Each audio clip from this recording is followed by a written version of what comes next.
नमस्कार दोस्तों, आपका एक बार हम फिर स्वागत करते हैं हमारे YouTube चैनल जिसका नाम है गुरु ज्ञान अड्डा ऑनलाइन स्टडी पॉइंट। और आज सुबह सुबह आप सभी को गुड मॉर्निंग। और गुड मॉर्निंग के साथ में अपना सेशन शुरू होता है डेली करंट अफेयर का। तो फटाफट से सेशन शुरू करने से पहले आप अपने सभी दोस्तों को इसको शेयर भेज दीजिए, शेयर कर दीजिए लिंक को, ताकि उनको पता लग जाए कि नीरज सर जो है उनका डेली करंट अफेयर का क्लास आ चुका है। और इसी के साथ में अपने सभी दोस्तों को शेयर करने के साथ साथ लाइक भी कीजिए। और लाइक करने के साथ साथ आज के डे की बात कर लेते हैं। आज डे है 27 अप्रैल। शायद 27 अप्रैल को कोई खास डे तो होता नहीं है, लेकिन हाँ, दक्षिण अफ्रीका का ज़रूर आज स्वतंत्रता दिवस है। तो मेरी तरफ से और आप सभी की तरफ से दक्षिण अफ्रीकी लोगों को उनके स्वतंत्रता दिवस की हार्दिक शुभकामनाएं। और इसी के साथ में आज 27 अप्रैल की बात कर लें तो जो आज का दिन है वो दक्षिण अफ्रीका में एक छुट्टी के तौर पर मनाया जाता है, साथ ही उसको स्वतंत्रता दिवस के तौर पर सेलिब्रेट किया जाता है। और अगर स्वतंत्रता दिवस की बात करें दक्षिण अफ्रीका की, तो 27 अप्रैल 1994 को दक्षिण अफ्रीका आज़ाद हुआ था, यानी अफ्रीका रंग भेद नीति से पूर्णतः आज़ाद हो चुका था। और दक्षिण अफ्रीका के प्रथम लोकतांत्रिक चुनाव भी आज ही के दिन संपन्न हुए थे। बिना देर किए हुए आज के क्वेश्चंस की बात कर लेते हैं। आज के महत्वपूर्ण क्वेश्चंस क्या रहने वाले हैं, तो शुरू का क्वेश्चन देख लेते हैं। क्वेश्चन नंबर 1, हाल ही में किसने केंद्रीय सत्कर्ता आयुक्त के रूप में शपथ ली है? तो जैसा कि देखिए, आज आपको ऑप्शन नहीं मिलेंगे, ऑब्जेक्ट टाइप प्रश्न नहीं मिलेंगे, वन लाइनर है, क्योंकि हमारे कुछ विद्यार्थी कह रहे हैं कई दिनों से कि सर वन लाइनर क्वेश्चन लाइए, क्योंकि ऑब्जेक्ट टाइप क्वेश्चनों में थोड़ा सा उनको दिक्कत होती है, कन्फ्यूजन पैदा हो जाता है, क्रिएट हो जाता है। इस वजह से हम वन लाइनर क्वेश्चन लाए हैं। तो ये 2 दिन तक आपका सेशन चलेगा और आप अधिक से अधिक कमेंट कर कर ये बताइए कि आपको कौन सा सेशन, या तो ऑब्जेक्ट टाइप सेशन या वन लाइनर सेशन, जो भी आपको पसंद हो। तो आपकी चॉइस पर ही हम 2 दिन बाद में अगली जो सेशन है उसका जो तरीका है उसको हम रखेंगे आपके अकॉर्डिंग। तो इसी के साथ में आज पहले क्वेश्चन की बात कर लेते हैं। हाल ही में किसने केंद्रीय सत्कर्ता आयुक्त के रूप में शपथ ग्रहण की है? तो उनका नाम है संजय कोठारी।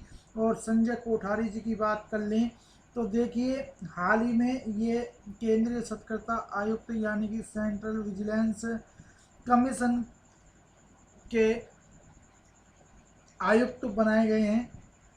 और अगर संजय कोठारी जी की बात करें तो पहले ये राष्ट्रपति, जो भारत के राष्ट्रपति हैं रामनाथ कोविंद जी, उनके सचिव भी थे। ठीक है, उन अगर कहें कि इस पद पर आने से पहले ये कार्य थे, तो इस पद पर आने से पहले ये रामनाथ कोविंद जी के सचिव के रूप में कार्य कर रहे थे। लेकिन अभी रामनाथ कोविंद जी हैं, उनके जो सचिव के रूप में त्रिपाठी जी आ गए हैं, तो इस वजह से इनको केंद्रीय सत्कर्ता आयुक्त के रूप में शपथ दिलाई गई है। यदि बात कर लें तो देखिए,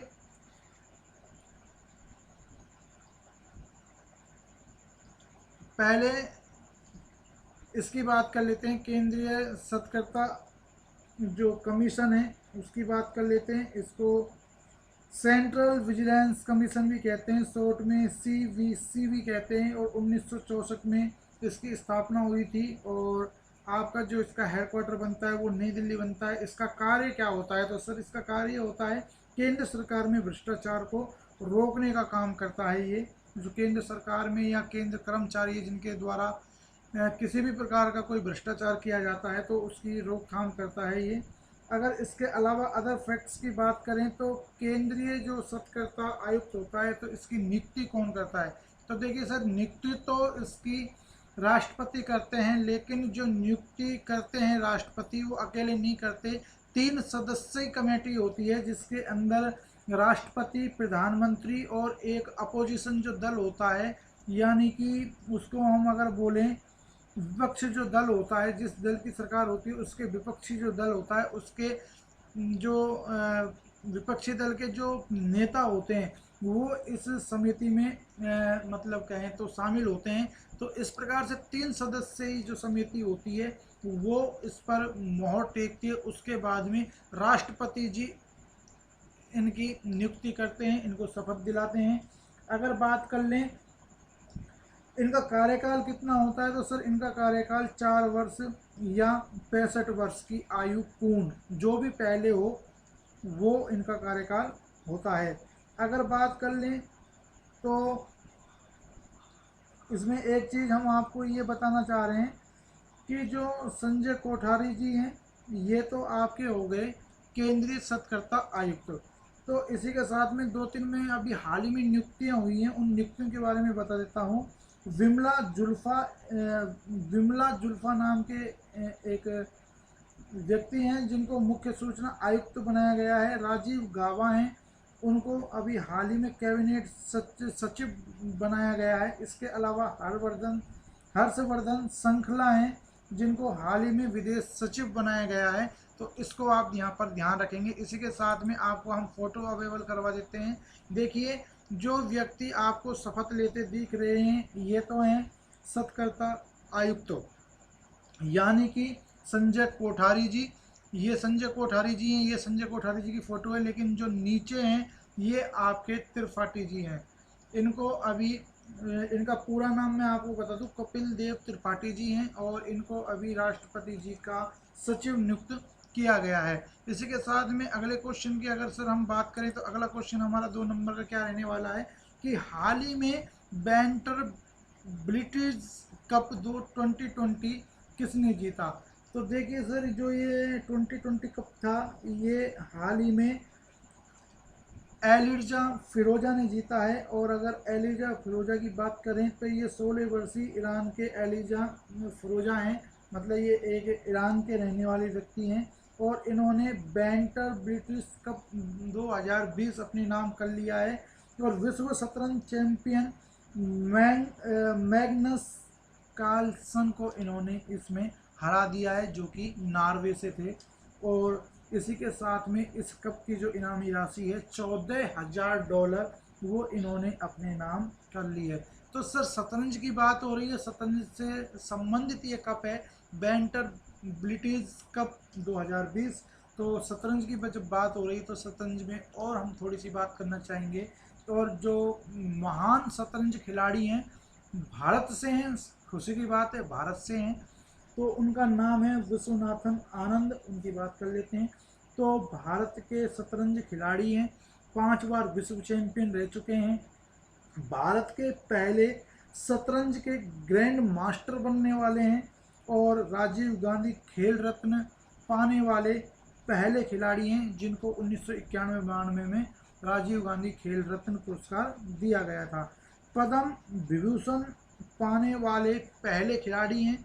देखिए 2 शब्द आते हैं, 2 शब्द क्या आते हैं कि भारत रत्न पाने वाले पहले खिलाड़ी कौन है। तो सर भारत रत्न पाने वाले पहले खिलाड़ी हैं master blaster Sachin Tendulkar, cricket के क्षेत्र से थे। और अगर बात करी जाए कि पद्म विभूषण पाने वाले पहले खिलाड़ी कौन है तो 2007 में विश्वनाथन आनंद है।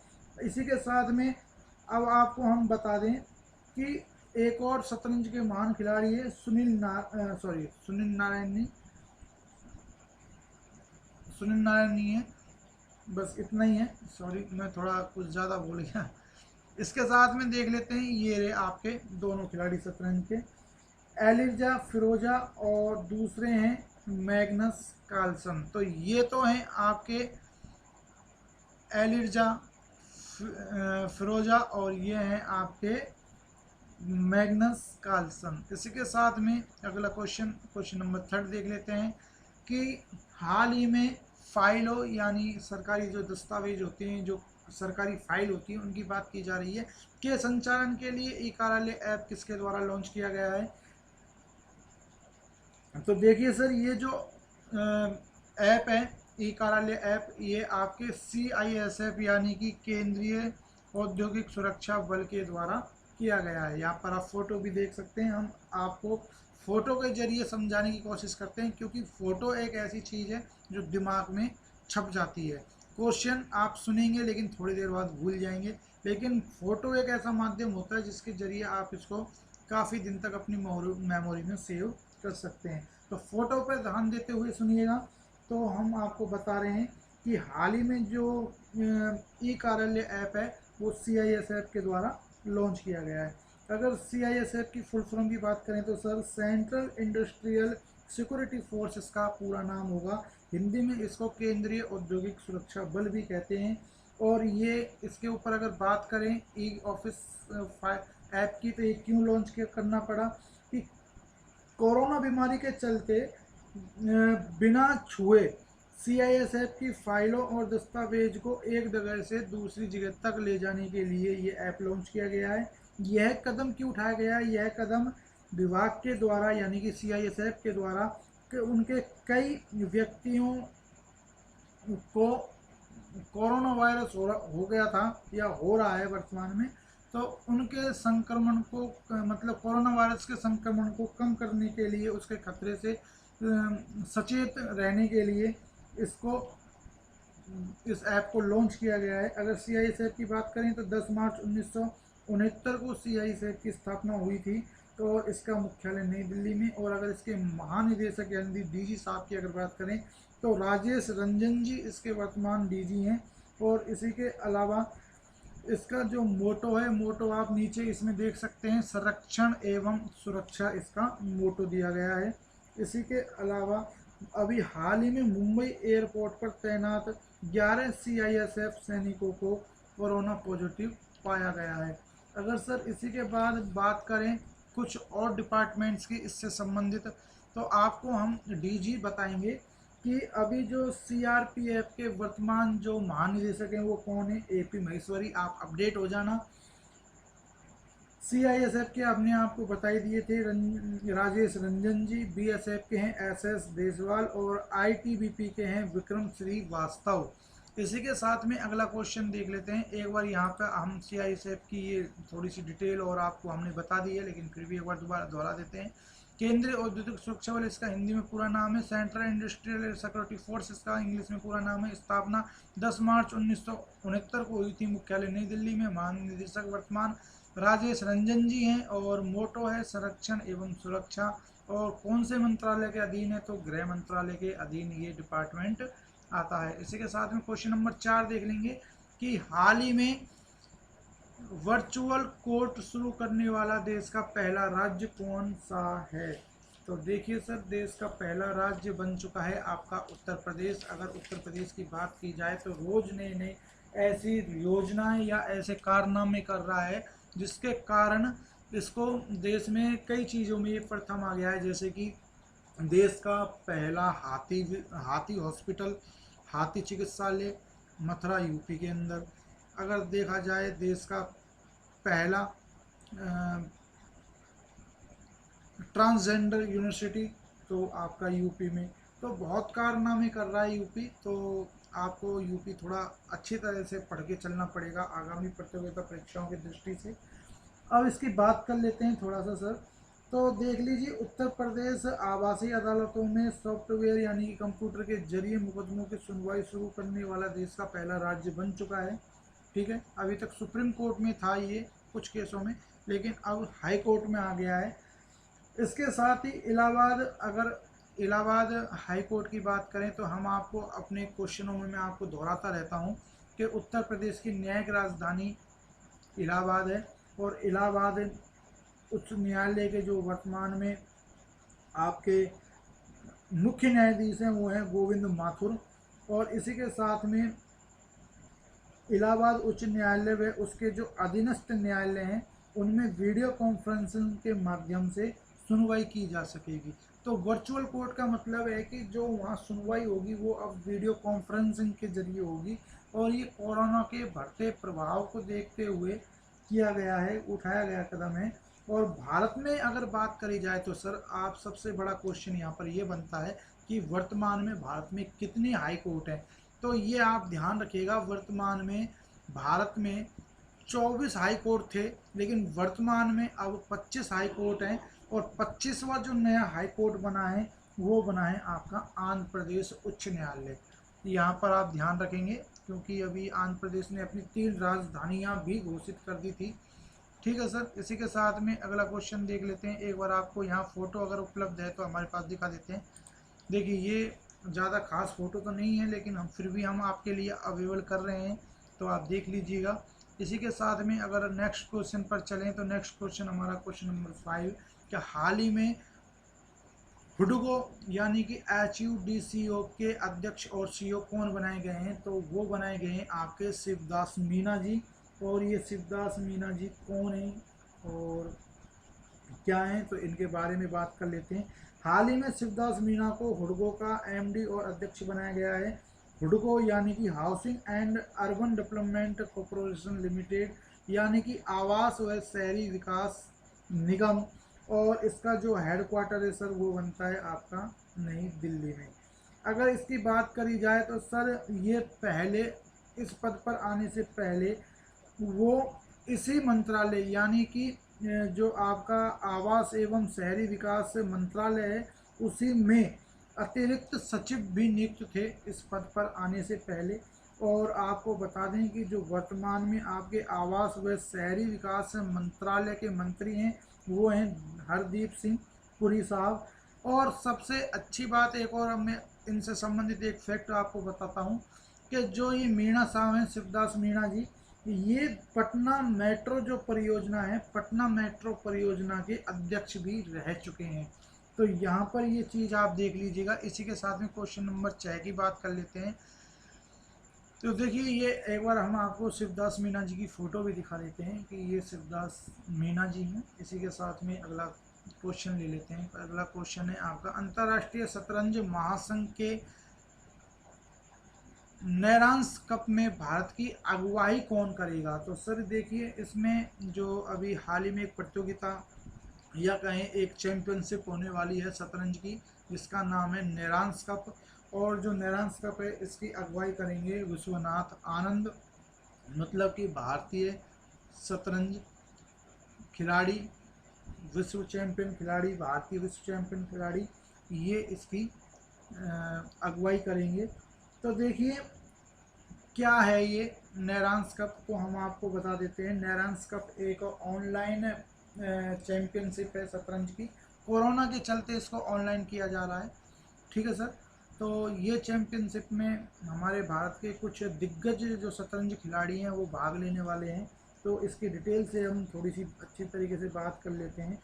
तो देखिए सर, जो विश्वनाथ आनंद है इसके बारे में कुछ फैक्ट बता देते हैं, इनसे संबंधित कुछ बात बता देते हैं। तो ये हाल ही में WWF यानी कि वर्ल्ड वाइड फंड इंडिया के पर्यावरण शिक्षा कार्यक्रम के एम्बेसडर भी हैं। इसी के अलावा माइंड मास्टर नाम की जो एक इनकी किताब निकली थी, वो किताब जिसका नाम है mind master winning lesson from A champions life, ये किताब विश्वनाथ आनंद और इनके साथ में सूजन निनान के द्वारा ये लिखी गई है। तो इसके अलावा अगर थोड़ी सी और अगर बात करें तो ICF के बारे में बात करेंगे। देखिए अगर ICF की वैसे तो फोटो, हाँ ये दी गई है। ICF की बात कर लें तो ICF का मतलब होता है इंटरनेशनल चेस फेडरेशन। इसकी स्थापना 1924 में हुई थी और मुख्यालय इसका लाओस यानी स्विट्जरलैंड में है। और 189 यानी कि 189 जो कंट्रीज हैं वो इसकी सदस्य देश हैं। और इसके जो हाल ही में जो अध्यक्ष हैं वो हैं आर्कडी डेवरकोविच, इसके हाल ही में अध्यक्ष हैं।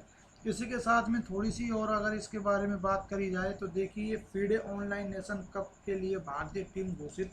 तो इस कप के लिए या इस चैंपियनशिप के लिए जो भारतीय टीम है या भारतीय जो चेस के खिलाड़ी हैं उनकी टीम घोषणा कर दी गई है इस फेडरेशन के द्वारा। तो देख लीजिए इसमें हम आपको नाम भी बता देते हैं कि इसमें कौन कौन शामिल हैं। तो देखिए इसमें एक तो विश्वनाथ आनंद साहब ही हैं जो शुरू में आपको दिखाई दे रहे हैं, इनके बगल में फिर दूसरे नंबर पर आते हैं आपके विदित गुजराती। उसके बाद में तीसरे नंबर पर आते हैं पैटाला हरिकृष्णन। और चौथे नंबर पर जो आती हैं वो आती हैं केरुनो हम्पी। और इसके बाद में जो दो एक्स्ट्रा इसमें खिलाड़ी लिए गए हैं वो हैं आपके अधिवन भास्करण, ये तो आपके अधिगम भास्करण है। और ये जो महिला दिख रही है ये हारिका द्रोणावल्ली हैं। जो ये दोनों खिलाड़ी ये इसमें अतिरिक्त खिलाड़ी लिए गए हैं। ये चार खिलाड़ी इसमें मुख्य खिलाड़ी रहेंगे। यदि इनमें से किसी को कुछ होता है तो उनकी जगह ये दोनों में से कोई भी एक ले लेगा। तो एक्स्ट्रा खिलाड़ी आप जानते हैं कि प्रत्येक खेल में एक्स्ट्रा खिलाड़ी लेकर चलना पड़ता है, तो इसी तरह से इनको दोनों को इसमें एक्स्ट्रा खिलाड़ी चुना गया है। और ये एक ऑनलाइन प्रतियोगिता है। इसके बाद में अगर अगले क्वेश्चन की बात कर लें तो अगले क्वेश्चन पर चलते हैं और देख लेते हैं क्वेश्चन नंबर 7 क्या रहने वाला है। तो क्वेश्चन नंबर जो 7 है वो रहने वाला है कि हाल ही में पूर्व क्रिकेटर, यानी कि एक क्रिकेटर हैं जो पूर्व क्रिकेटर थे, मतलब उनकी डेथ हो चुकी है। तो उनका नाम था ग्रिम वॉटसन, का निधन हो गया है। तो वो किस देश के रहने वाले थे? तो देखिए सर, वो ऑस्ट्रेलिया के रहने वाले थे। तो इनके बारे में अगर हम बात कर लें तो ये ऑलराउंडर खिलाड़ी थे। और इन्होंने 1966 से 1972 तक 5 टेस्ट मैच खेले थे।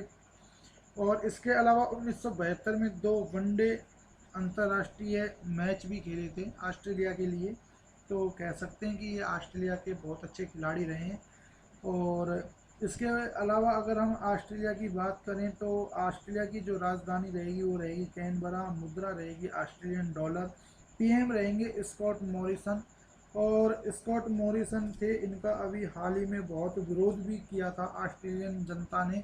और जिसमें इनकी बहुत ज़्यादा निंदा हुई थी, क्योंकि ऑस्ट्रेलिया के जंगलों में आपको पता है अभी बहुत भयानक आग लगी थी, जिसको बुझाने में 2 महीने का समय लग गया था। और उससे उत्पन्न हुई जो प्रदूषण था या उससे उत्पन्न हुई जो धुआं थी, उससे पूरे विश्व का जो वातावरण था वो पूरा क्लाइमेट था वो चेंज हो गया था। तो इसी के साथ में ऑस्ट्रेलिया की कुछ फैक्ट्स पर बात कर लेते हैं। ऑस्ट्रेलिया का जो फ्रेंड्स राष्ट्रीय पशु बनता है वो बनता है कंगारू। देखिए यहाँ पर एक चीज़ मैं आपको, हालांकि आपको पता होगा लेकिन मैं फिर भी, बहुत से हमारे ऐसे स्टूडेंट्स हैं जिनको नहीं पता। देखिए कंगारू तो वहाँ का राष्ट्रीय पशु है, लेकिन कभी अगर आपसे कोई ये पूछे कि ऑस्ट्रेलिया का राष्ट्रीय पशु कंगारू है, वो कौन सा कंगारू है, तो सर कंगारू की 3-4 प्रजातियां हैं, जिनमें से जो लाल कंगारू है वो ऑस्ट्रेलिया का राष्ट्रीय पशु है। इसके अलावा अगर हम बात करें तो ऑस्ट्रेलिया में कुछ समय ही पहले ऑस्ट्रेलिया के जंगलों में आग लगी थी।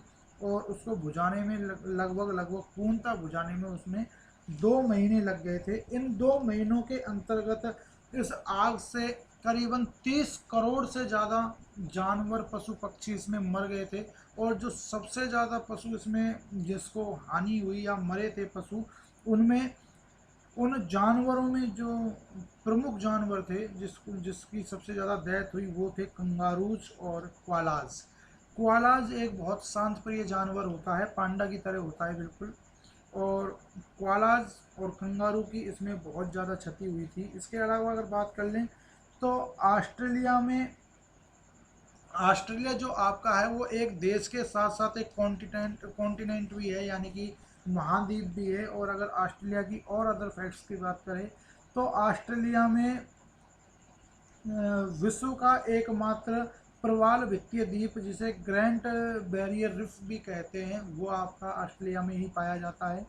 और इसके अलावा जो हाल ही में ऑस्ट्रेलिया में कोरोना वायरस के चलते भारतीय वैज्ञानिक एस वासवन जो हैं वो एक कोरोना की वैक्सीन पर शोध कर रहे हैं। जो भारतीय वैज्ञानिक है एस वासन, इन इनके नेतृत्व में ये रिसर्च की जा रही है।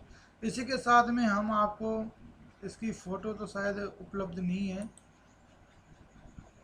तो अगले क्वेश्चन पर ले चलते हैं। ये बहुत काफ़ी पुरानी फ़ोटो हमें मिली थी तो ये हमने लगा दी है इनकी खेलते हुए खिलाड़ी की। ये हैं ग्रिम वॉटसन्स। और इसके साथ ही अगले क्वेश्चन की बात कर लेते हैं। तो अगला क्वेश्चन आपका क्वेश्चन नंबर 8 क्या रहने वाला है कि हाल ही में किसने प्रधानमंत्री स्वामित्व योजना की शुरुआत की है? तो सर आपको बताना है कि हाल ही में किसने इसकी शुरुआत की है, तो इसका राइट आंसर बन जाएगा नरेंद्र मोदी जी। और इसी के साथ में हम अगर बात कर लें तो भारत के प्रधानमंत्री नरेंद्र मोदी जी द्वारा भारत के ग्रामीण क्षेत्रों के लिए, देखिए जो ये योजना है वो भारत के ग्रामीण क्षेत्रों के लिए लाई गई है। तो ग्रामीण क्षेत्रों के लिए स्वामित्व योजना की शुरुआत 24 अप्रैल यानी कि पंचायती राज दिवस जो आपको अभी गया था उस पर इसकी शुरुआत की गई है। तो इसका उद्देश्य क्या था सर?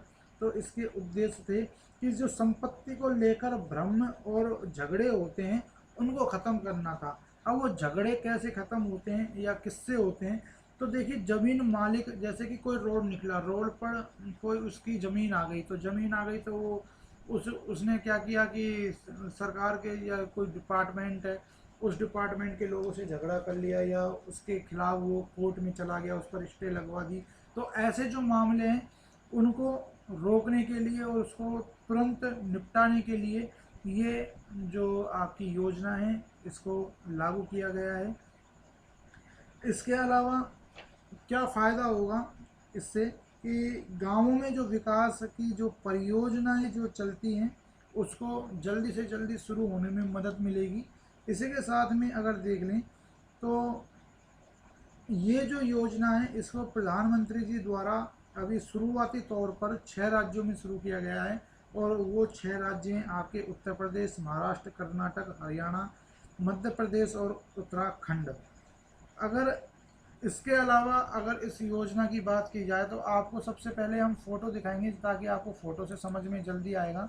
देखिए ये फ़ोटो में ड्रोन दिखाया गया है, तो इसमें ड्रोन का क्या काम है? तो देखिए ड्रोन का क्या काम है इसमें कि जो ये जो योजना है इसमें एक और छोटी सी योजना को शामिल किया है।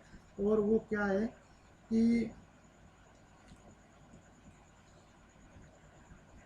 ड्रोन के माध्यम से जमीन की मैपिंग की जाएगी। तो मतलब इसका फ़ायदा किसान भी उठा सकते हैं। किसान कैसे उठा सकते हैं? देखिए एक तो सबसे पहले हमने आपको बता ही दिया था कि किसान और जो परियोजना विभाग है, जो भी परियोजना निकलती है जैसे कि रेल निकलती है, सड़क निकलती है, नाले निकलते हैं या कोई बड़ी सेवर लाइन निकलती है, सीवर लाइन, या कोई बड़े मतलब बिजली के टावर या कुछ ऐसा लगाया जाता है, तो उस समय झगड़े की जो स्थिति होती है उसको निपटाने के लिए साथ में इसका फ़ायदा किसानों को भी मिलेगा। किसानों को कैसे मिलेगा? जैसे कि किसी व्यक्ति का कोई खेत है और बगल वाले खेत वाले ने यदि उसका खेत दबा लिया है, तो जो अगर वो इस योजना के माध्यम से या इस योजना के तहत वो अगर उसकी शिकायत दर्ज करता है तो जो उसकी मैपिंग है वो ड्रोन के द्वारा नापी जाएगी। और जो सटीक और जो एक्चुअल जो मापिंग होगी वो आपके सामने इसमें निकल कर आएगी। तो कहने का मतलब ये है कि जो ये योजना है इसको ड्रोन के जरिए इसमें ज़मीन मैपिंग का कार्य भी किया जाएगा। इसी के साथ में अगर हम देख लें तो नरेंद्र मोदी जी से मिलता जुलता नाम है नरेंद्र सिंह तोमर जी का। नरेंद्र सिंह तोमर जी हाल ही में हमारे कृषि और कृषि कल्याण मंत्रालय और ग्रामीण विकास व पंचायती राज मंत्रालय के मंत्री हैं। इनका लोकसभा जो क्षेत्र है वो है मुरैना, और जो मुरैना है वो आता है आपका मध्य प्रदेश में। और देखिए सर इनके द्वारा भी हाल ही में 2 परियोजनाएं या कहें कि 2 एप्लीकेशन या कहें 2 योजनाएं इनके द्वारा लागू की गई हैं। तो उसके बारे में चर्चा कर लेते हैं हल्की हल्की सी। प्रधानमंत्री मोबाइल एप्लीकेशन और किसान रथ मोबाइल ऐप, ये हमारे जो नरेंद्र सिंह तोमर जी हैं यानी कि कृषि मंत्री हैं उनके द्वारा लॉन्च की गई है। इसी के अलावा राजनाथ सिंह जो हाल ही में इन्होंने एक परियोजना या कहें एक लैब लॉन्च की है और उस लैब का नाम है कोविड-19 के नमूनों को इकट्ठा करने वाली भारत की पहली मोबाइल जो लैब है वो इनके द्वारा लॉन्च की गई है। और ये कौन है? राजनाथ सिंह। तो ये अभी वर्तमान में 17वीं लोकसभा में रक्षा मंत्री हैं और इनका जो लोकसभा क्षेत्र है वो लखनऊ है। और लखनऊ आपका गोमती नदी के ऊपर इसकी लोकेशन बनती है। और लखनऊ इनसे पहले अटल बिहारी वाजपेयी जी का क्या था? लोकसभा क्षेत्र था। लखनऊ में अभी कुछ दिनों पहले सर्दियों में मतलब कि फरवरी में आपकी डिफेंस एक्सपो नाम की एक जो डिफेंस एक्सपो भी आपकी लॉन्च हुई थी, या कहें कि वहाँ आयोजित हुई थी। इसके अलावा रमेश पोखरियाल निशंक की भी बात कर लेते हैं। तो रमेश पोखरियाल निशंक मानव संसाधन विकास मंत्री हैं, और इनके द्वारा भी अभी विद्यादान 2.0 कार्यक्रम व भारत पढ़े ऑनलाइन मुहिम कार्यक्रम इनके द्वारा लॉन्च किया गया था। और जो निशंक साहब हैं, इनका लोकसभा क्षेत्र हरिद्वार उत्तराखंड है। तो फ्रेंड्स, में इसके साथ ही मैं आपसे एक बार फिर निवेदन करता हूं, जैसा कि हर बार की तरह, कि आप जो ये क्वेश्चंस हम आपको रोज बताते हैं, इनको आप पढ़ें, पढ़ने के साथ में इनको राइटिंग करें, अपनी नोटबुक में उतारें, और एक्स्ट्रा फैक्ट्स जो हम बताते हैं उनको आप ज़रूर लिख लें। ये आपके बहुत काम आने वाली चीज़ें हैं। तो इसी के साथ में क्वेश्चन नंबर 9 की बात कर लेते हैं। हाल ही में जारी IQ एयर के डाटा के अनुसार दुनिया के 20 सबसे ज़्यादा प्रदूषित शहरों में भारत के कितने शहर शामिल हैं? तो देखिए, खुशी की बात है कि क्योंकि पहली बार भारत के 2 शहर इसमें शामिल हुए हैं, नहीं तो अधिकतर आंकड़ा 10 से ऊपर ही जाता था। और 2 शहरों में भी मुंबई और कोलकाता है।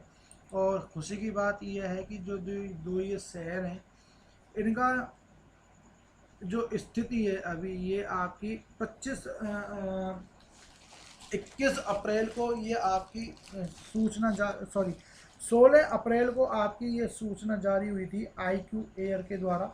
और IQ एयर में अब की बार जो भारत के 2 सिटीज़ जो आपकी इसमें जगह बनाई हैं, वो टॉप 10 से नीचे हैं, यानी कि टॉप 10 में इन्होंने कोई जगह नहीं बनाई। ये देखिए, आपको इस चार्ट में मैं आपको समझा देता हूँ। ये तो था आपका फरवरी का डाटा, और ये है आपका 16 अप्रैल का डाटा। तो देखिए, जो फरवरी में जो डाटा आया था IQ एयर का, उसके अंदर भारत का पहला जो गाजियाबाद शहर था यूपी का, वो पहले ही नंबर पे टॉप पे आ गया था। इसके अलावा टॉप 10 तक आप देख सकते हैं, इसमें 6 सिटीज थी भारत की, 1 2 3 4 5 6, मतलब टॉप 10 तक जो फरवरी में डाटा आया था उसमें 6 शहरों ने अपना स्थान बना रखा था। लेकिन अब की बार इसमें कोई भी स्थान टॉप 10 में भारत का नहीं है। और कहने का मतलब है कि जो कोरोना के चलते लॉकडाउन की स्थिति है, उसमें वातावरण भारत का बहुत शुद्ध हो चुका है। और इसमें अगर बात करी जाए, तो देखिए सर, बम्बई और कोलकाता वो 2 शहर हैं। फरवरी 2020 में जारी रिपोर्ट में एक जो ये जारी रिपोर्ट हुई थी, ये आपके 30 शहरों की एक रिपोर्टिंग जारी हुई थी, जिसमें भारत के 21, ये देखिए जो आपकी ये जो रिपोर्टिंग हुई थी 2000 फरवरी 2020 में, इसमें 30 शहर थे, और 30 शहर में से 21 शहर भारत के थे। बड़ी हैरानी करने वाली बात है। और जो टॉप 10 में फर्स्ट पोजीशन पर था, वो था आपका गाजियाबाद। लेकिन जो अभी हाल ही में जो सर्वे आया है 16 अप्रैल 2020 का, उसमें जो मुंबई है वो आपके 16वें स्थान पर है, कोलकाता 47वें स्थान पर है। अगर अदर सिटीज़ की बात करें विश्व की, तो जो कुवैत सिटी है वो आपकी 2nd नंबर पर है।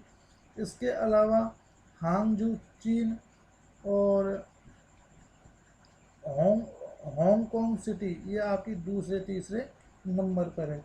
इसी के अलावा अगर बात करें 10वें नंबर पर पाकिस्तान, देख लीजिए आप, ये रहा पाकिस्तान का कराची शहर आया है। और 50वें नंबर पर आपका काठमांडू नेपाल आया है। अगर इसमें लास्ट कहें तो सबसे नीचे स्तर किसका है, तो सबसे नीचा स्तर 97 नंबर का, जो ये अभी हाल ही में सर्वे आया है, इसमें 97 नंबर पर सैन फ्रांसिस्को शहर आपका USA के जो शहर है, उसका सबसे अंतिम, या कहें सबसे निचला पायदान पर वो है। इसी के बाद अगर IQ एयर की बात करें, तो सर ये एक स्वीडिश कंपनी है, स्थापना 1963 में हुई थी। इसकी स्थापना 1963 में हुई थी, और गोल्ड हच शहर के अंदर स्विट्जरलैंड जो लैंड है वहाँ पर इसकी मुख्यालय है। इसी के अलावा अगला क्वेश्चन देख लेते हैं क्या रहने वाला है। तो आज का लास्ट क्वेश्चन, हाल ही में किसने रिसर्च साथी कार्यक्रम लॉन्च किया? तो सर जो वोडाफोन आइडिया कंपनी है, दोनों मर्ज हो गई हैं 2018 में। तो 2018 में मर्ज हुई वोडाफोन आइडिया कंपनी ने एक अभी कॉन्ट्रैक्ट साइन किया है, और वो किया है पेटीएम के साथ में। तो पेटीएम और वोडाफोन आइडिया के द्वारा ये रिचार्ज साथी जो ऐप है ये आपका लागू किया गया है। अगर इसकी बात कर लें तो इसका उद्देश्य क्या है? तो छोटे जो दुकानदार हैं अब वो पेटीएम ऐप के माध्यम से वोडाफोन आइडिया का रिचार्ज कर सकते हैं।